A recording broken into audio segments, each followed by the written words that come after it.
returning fully prepared to make his bid in the stretch. Time is running out now, and no matter how fast Roberts turns the track, he is too far behind to catch Pearson, unless something goes wrong with Pontiac number 3. No one is more aware of this than Pearson's mechanic, Ray Fox. Fox tends to play the percentages. He gives Pearson the sign to play it smart.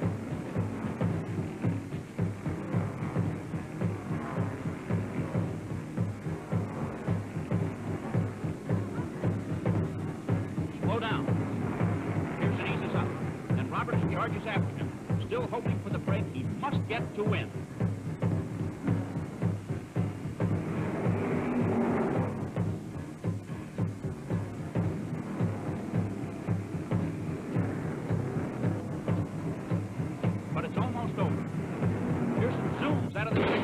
On his way to the white flag. And suddenly, something does happen. Rubber goes flying as Pearson's right rear tire blows on the backstretch. There's no time to stop. It's all or nothing at all. Pearson has got to get that Pontiac under the white flag and then clear around the mile-and-a-half track again with nothing but hot, battered metal holding up the right rear side of his car, limiting his speed to a mere 40 miles an hour.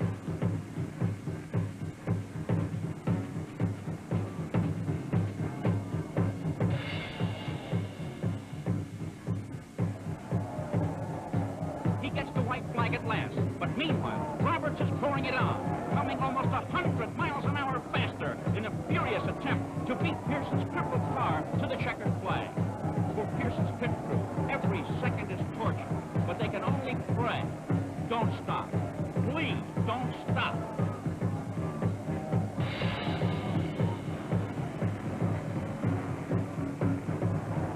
Roberts is cutting deeply into Pearson's lead.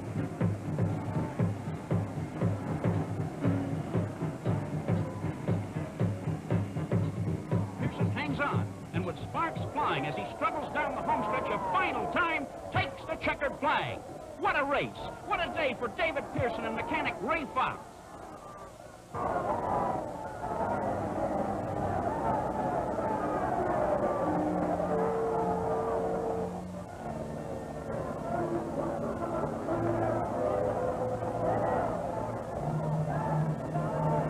Different hand. Yeah, it will, because Rusty's fading. He's getting beat like, you know, 15 or 21 hundredths a lap right now. I think he's just sort of settled in. Wallenstein second, Bodine in third. Around Earnhardt and away from him. 600 wins in 15 years of racing, and he's 22. 2 to go. 2 laps remaining. Youngest winners over the years, Donnie Thomas at 20. Talk about the greats. Fireball Roberts won his first race in when he was 21. It was 30 years ago that Fireball lost his life in this race this weekend. Bobby Hillin was 22. Man, I had to be in there somewhere when I won my first one. They don't remember back that far. Okay. White flag. 1 to go. Coming around the Daytona 500 winner, Sterling Marlin. Looking up, Jimmy Spencer just in front of him. Boy, this is a moment. He's diving along. Set on the pole at 181.439. He will become only the 5th driver in 35 years to win the Coca-Cola 600 at Charlotte, North Carolina from the pole. Checkers are out, and they are down, and it is Jeff Gordon victorious this evening on this Memorial Weekend at the Charlotte Motor Speedway. Now I called another one. You're in good company. No, they did the right thing. I wouldn't have took a chance on it, but they did. Earnhardt up to congratulate him. He's shaking his fist at him. No, not really. He worked so hard, but I'll tell you, he did a good job, and Gordon did it splendidly. I think everybody knew that he was going to win, just didn't know when. Well, it's happened here. In this major race of the season, the Coca-Cola 600 belongs to Pittsboro, Indiana's Jeff Gordon with a sensational run in the 35th annual Coca-Cola 600. 2 laps remaining. Was that a planned stop? They sure must have known he was coming in. Hey, you know who gets the award tonight? Those spotters. What a job they have done. They have done a good. It's been a good, clean race all night long. It really has. I'm going to give that slickest move to somebody. I'd sure put those spotters right up on top. All 42 of them. White flag is down, and this is it. For the money. Is there enough fuel left in Joe Gibbs' car number 18 to take Bobby Labonte to victory lane? 4 cars out of fuel in these final moments. Sterling Marlin slowing down. He's come out of fuel. He's dropping back, and he's headed on the pit road now. They told him he was running third. You have deja vu. Here comes Bobby Labonte for the checkered flag. Checkered flag is down, and the winner of the 1995 Coca-Cola 600 is Bobby Labonte. Waited a long time for this one to come together. Former Grand National Star in 1991 is their champion. He's just pulled it off. 13th at Sears Point, the last time out, and he's done it tonight. He's given Joe Gibbs a victory in one of the greatest Winston Cup races of the year, the Coca-Cola 600. Be some celebration in victory lane for Bobby Labonte, who broke his shoulder at Darlington, made the next race at Bristol one time. He's a toughie. Michael Waltrip will get third tonight. Sterling Marlin has to settle for fourth. Out of your way, that is respect. Looking ahead for Mark Martin's car. Mark just going a lap down in 12th position. Matt Kenseth has gone by him. Now coming up on the back of the John Andretti car that Tim Fedewa is now driving. That car back in 31st position. And if you look at the 17, not a mark on it all day long. He's been very conservative, hadn't really abused the car. When it come time, he turned it on. Well, that's Kenseth's style. He's a very, very smooth driver, clean driver, aggressive when he needs to be. Gets just what he can out of the car and no more. We said at the top of our broadcast some 5 hours ago, one of the things that's made this 2000 NASCAR Winston Cup season so much fun is parity and unpredictability. 10 winners in 11 races. You never know who's going to turn up in victory lane. We might add another new winner tonight as Matt Kenseth takes the white flag. The final lap of the Coca-Cola 600 in search of his first Winston Cup win. Smooth right down to the bottom of the racetrack, exactly where he ran the lap before. Bobby Labonte is making a run at him, though, on this last lap. All Matt has to do now, though, is not make a mistake. Final set of corners.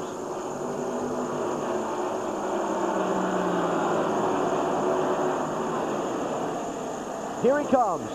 Winston Cup win, #1 in the Coca-Cola 600 for Wisconsin's Matt Kenseth.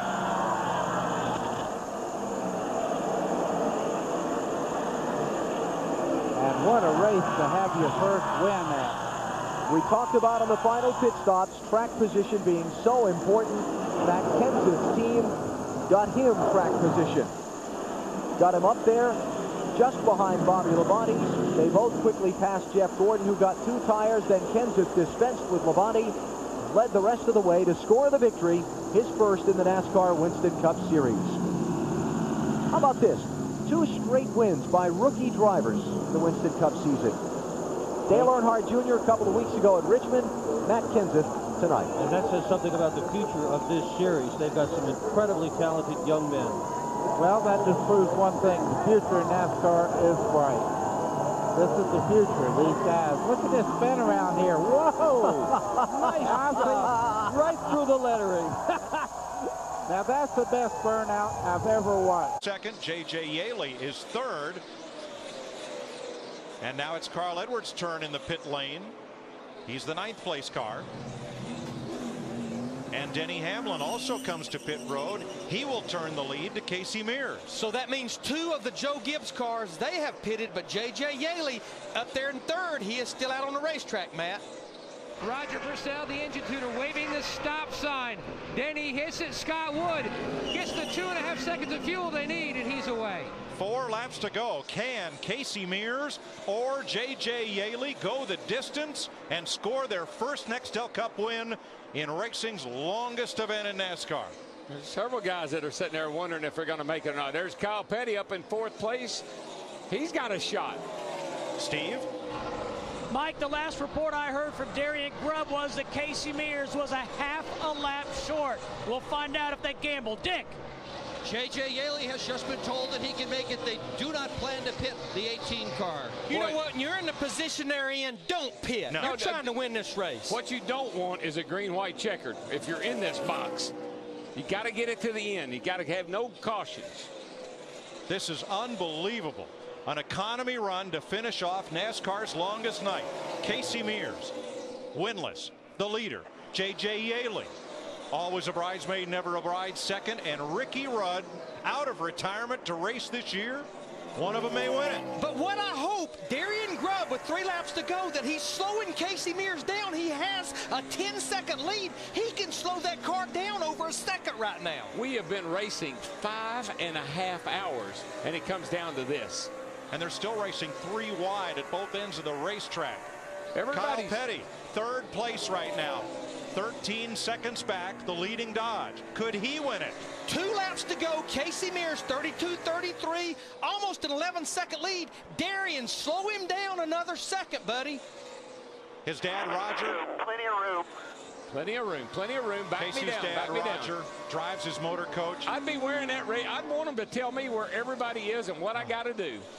His mom, Carol, runs his fan club and handles some of his business interests. It's a true racing family. White flag in the the air. Mears gang, Yeah. Bakersfield, California. He's going to do it. Roger, Rick, now Casey. All he needs is a gallon of gas. He doesn't even need this. He just needs fumes. That's all he needs. Yaley second. Kyle Petty third. Reed Sorensen, Brian Vickers. No pressure, and he has got it made. He can coast. He can coast from there. For the National Guard, Casey Mears is going to win his first Nextel Cup race, the Coke 600. Good for him. All right. Becomes the 4th Hendrick car driver to win this year. Look at Kyle Petty. Kyle Petty gets a 3rd. And J.J. Yaley finishes second, by far his best ever Nextel Cup outing. What a finish. Way to go, guys. That was exciting. Yeah, baby. Yeah. Thank you, National Guard. I am out. He's out of gas. That's okay. Yeah. Unbelievable job, guys. Unbelievable job. Woo!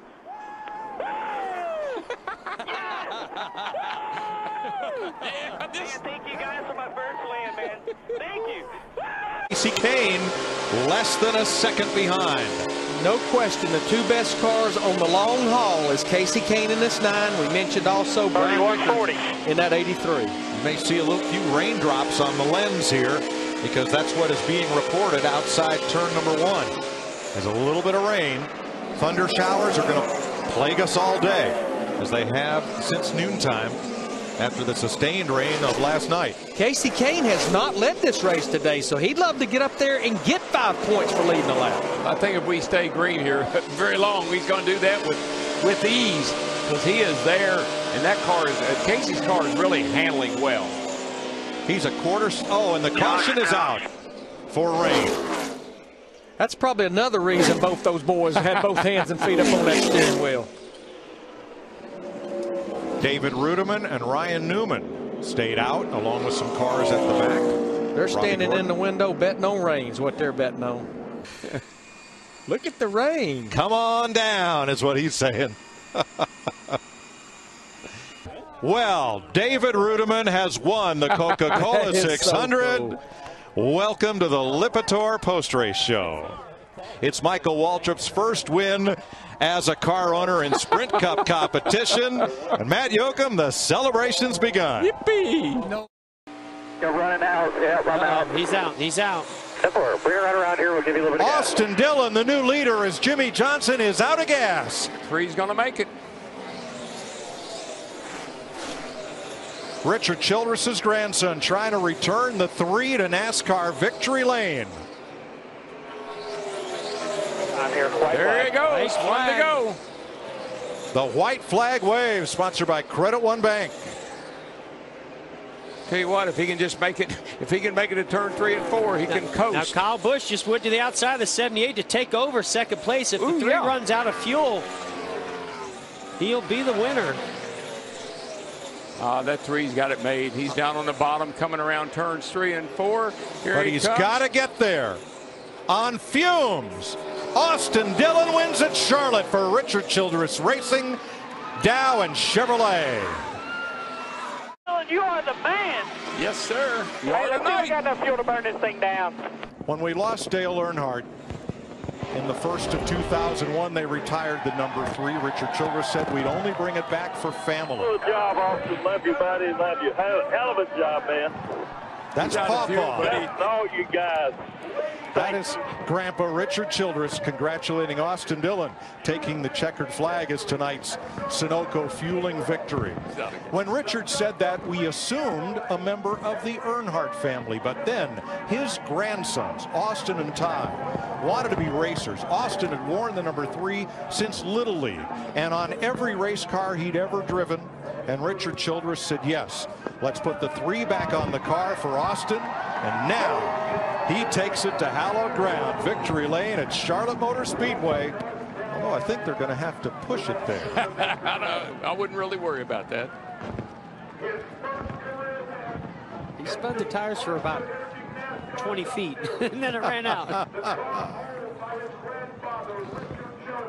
David Pearson went to victory lane in car number 3 in the 600. So did Buddy Baker. So did Dale Earnhardt for Richard Childress. And now Richard's grandson, Austin Dillon, will join that and this illustrious group who scored their first career Cup Series win on stock car racing's longest night.